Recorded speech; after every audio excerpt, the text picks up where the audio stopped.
Okay, let's get to know Absol. Absol is a pure dark type Pokemon introduced in Generation 3. Absol lives high in the harsh, rugged mountains, but when it senses coming disaster, it appears before people, only to warn them of impending dangers such as earthquakes or tidal waves. As a result, it came to be known as the Disaster Pokemon and was falsely depicted as a bringer of doom. It can sharply sense even subtle changes in the sky and the land with its horn. It is a long-lived Pokemon that has a lifespan of over 100 years. When holding the Absolite, it can Mega Evolve into Mega Absol. What you see on its back are not true wings, and this Pokemon is not able to fly. Normally it dislikes fighting, so it really hates changing into this form for battles. Its scythe-shaped tail and horn suggest a resemblance to the Western personified depiction of the Reaper, who is related to destiny and disaster. It may also be based on the Baizi, a mythical beast from Chinese legend. Absol made its anime debut in Jirachi, Wishmaker. In the Pokemon Journey series, Go caught an Absol. Go caught an Absol to save it from being hit by an eruption of boiling water on Mount Chimney. Here's the shiny form. Like and follow! Okay, let's get to know Swirlix. Swirlix is a pure fairy type introduced in Generation 6 in the Kalos region. It evolves into Slurpuff when traded while holding a whipped dream.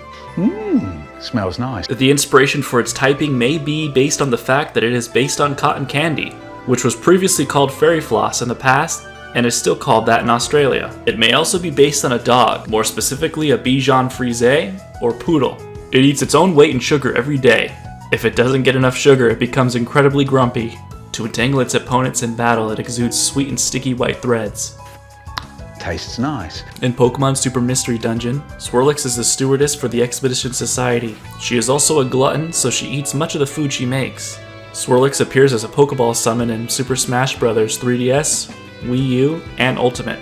It uses Cotton Spore to slow its nearby opponents. Swirlix can be seen as a parallel to Spritzy. Here's the shiny form. Like and follow! Okay, let's get to know Pumpkaboo. Pumpkaboo is a dual-type ghost grass Pokemon introduced in Generation 6. It evolves into Gourgeist when traded. Pumpkaboo is based on a pumpkin, specifically the ones carved into jack-o'-lanterns for Halloween. The pumpkin body is inhabited by a spirit trapped in this world. As the sun sets, it becomes restless and active. The light that streams out of the holes in the pumpkin can hypnotize and control the people and Pokemon that see it. It is also said to carry wandering spirits to the place where they belong so they can move on. Pumpkaboo comes in 4 variations: small size, average size, large size, and super size. The super size form has a different cry from the other 3 forms and is pitched lower.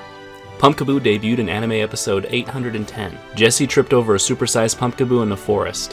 When it came out of the ground, she threw a Pokeball and successfully caught it. Pumpkaboo later evolved into Gourgeist after being traded. Jessie's Pumpkaboo is the first Pokemon owned by a main character to have evolved due to being traded. Pumpkaboo and Gourgeist are the only Pokemon that can learn the move Trick or Treat. Here's the shiny form. Happy Halloween!